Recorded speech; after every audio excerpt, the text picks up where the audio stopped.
Selamlar herkese. Bugün sizinle Güven Test Bankından qaz qarışıqlarına ait 72-ci suala birlikte baxaq. Sualda nə deyilir? 2 mol X qazına tədricən 3 mol Y qazı əlavə edildikdə əmələ gələn qaz qarışığının sıxlığının zamanlamasıq qrafiki verilmişdir. Y-in nisbi molekul kütləsini müəyyən edin.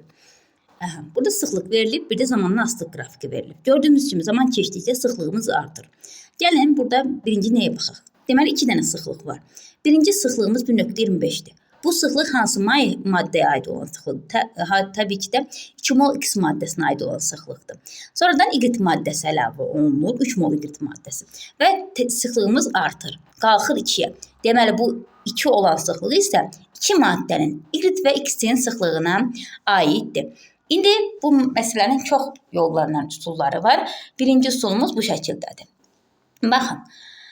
Deməli, sıxlığımız birinci halda nəyə bərabərdir, onu yazaq. Sıxlığımız birinci halda 1.25-ə bərabərdir və bilirik ki, bu X maddəsinin sıxlığıdır. X-imizin həcmi nə qədərdir? 44.8 litrdir, çünki 2 moldur, buradan bilirəm. Burada kütlə məlum deyil, kütləni tapırıq. Kütlə də düsturumuzu yazaq, sıxlığımızın düsturu M bölünsün V-yə. Burada M də nəyə bərabərdir? Rho vurulsun, V-yə bərabər olasıdır. Gəlin burada kütləni indi tapaq, X-in kütləsini tapaq. Yazırıq, M bərabərdir. Rho'muz nə qədərdir? 1.25-dir. Vururuq nəyə? V-yə 44.8 litrə vururuq və neçə alırıq? Kütləmiz də edəcək 56. Deməli, X-in kütləsi, yəni 2 mol X-in kütləsi nəyə bərabərdir? 56-ya bərabərdir. İndi davam edirəm. İndi ikinci sıxlığımı yazıram. İkinci sıxlığım 2-yə bərabərdir və həcm nəyə bərabərdir? 2 mol X-ə 3 mol Y-ə.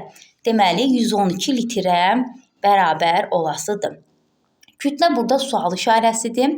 Kütlədən mən nəyi bilirəm? Kütlədən bilirəm ki, 2 mol X-in kütlə 2X plus 3Y-dir, düz deyil. 2 mol X var, 3 mol Y var kütləni tapmaq üçün. Amma X-imi bilirəm. 2X-in kütləsi 56 qramdır. 3Y-in kütləsi məlum deyil. Burada 3Y-i tapasıyıq. İndi davam edirəm. Yenə kütləni tapanda Rho-nu, M-i vururam Rho-ya. Orada M-in yerində durur 56 plus 3Y-ə. 112-ni də vururam 5 mol olduğu üçün. 112-ni də vururam 2-yə.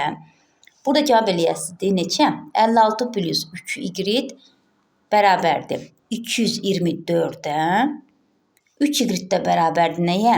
168-ə. Y də bərabərdir nəyə?